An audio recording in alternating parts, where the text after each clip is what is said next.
Kung ano-ano na lang yung niluluto ni Madam sa bundok. Basta may maulam lang at makain. Abay, hindi din to basta-basta kasi masasarap din to. Wow!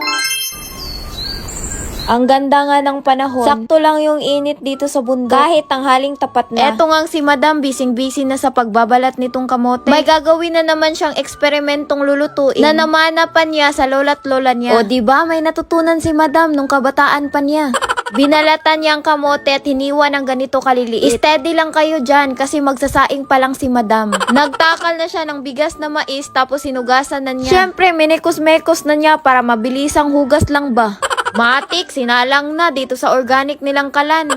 Yung binalatan ni Madam na kamote kanina, hinalo niya dito sa sinaing niyang bigas na mais. Ganito magsaing si Lola noon kapag andito kami sa bundok. Hinahaluan niya ng kamote yung bigas na sinaing. Lalo pag madami kaming kamote na tanim. Dahil nakapagsaing na tayo, ulam na lang yung kulang. Walang problema dyan kasi nagdala si Madam ng tira-tira sa mansyon. May natira pang lamang loob ng manok. Nung nag-ihaw-ihaw sila sa rooftop ng mansyon. Kaya lang, iba na yung amoy.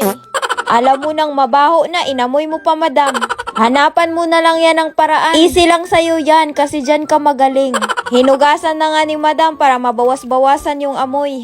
Para tuluyang makain pa to, pinakuluan niya muna.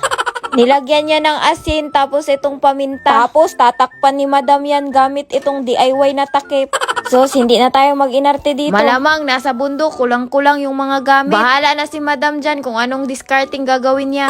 Tapos naluto na nga itong sinaing niyang kanin, no? Siyempre, hahaluin niya muna yan. Para yung kamote at yung kanin na mais mahalo ng maayos. Wow! Tapos takpan ulit para maluto ng tuluyan. Umulo na din itong pinakuluan niya. Sakto na din sa pagkaluto. Hinango na kagad ni Papa para hindi ma-overcook. Tapos dito binuhos sa palangganang may lamang tubig. Priprituhin pala ni Madam ito. Kaya niliguan niya na ng harina. Eto ngang tinain ng manok. Pati na din itong paa ng manok. Meron pa pala, eto nga ding balon-balunan. Isa lang muna yung kawali, Madam.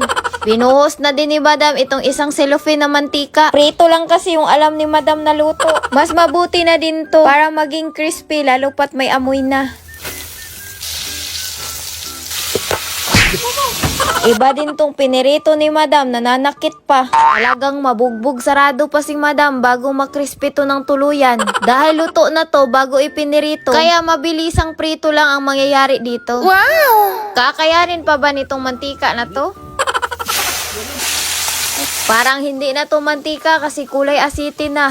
Kaya ang ginawa namin, ipinirito lang namin saglit. Tapos hinango na kagad itong paa ng manok. Kasi itong mantika, yung kulay parang ang dami ng pinagdaanan nito. Dahil lumalaban pa naman itong mantika, tuloy pa din sa pagprito. Kahit kakasalang pa lang nitong balon-balunan, hinango na kagad.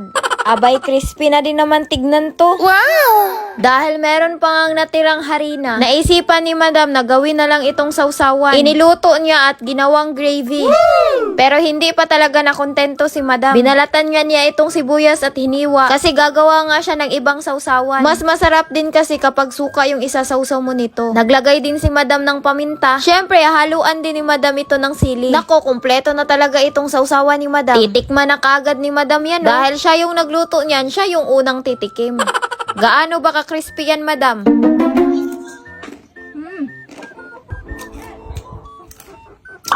Nice. Gravy. Naku, Madam, parang hindi na yan tikim, mukbang na yan. Narinig na namin, Madam, na malutong yung pinirito mo. Ewan ko ba bakit ganito yung ulam namin sa bundok? At least masarap tong kanin namin kasi colorful.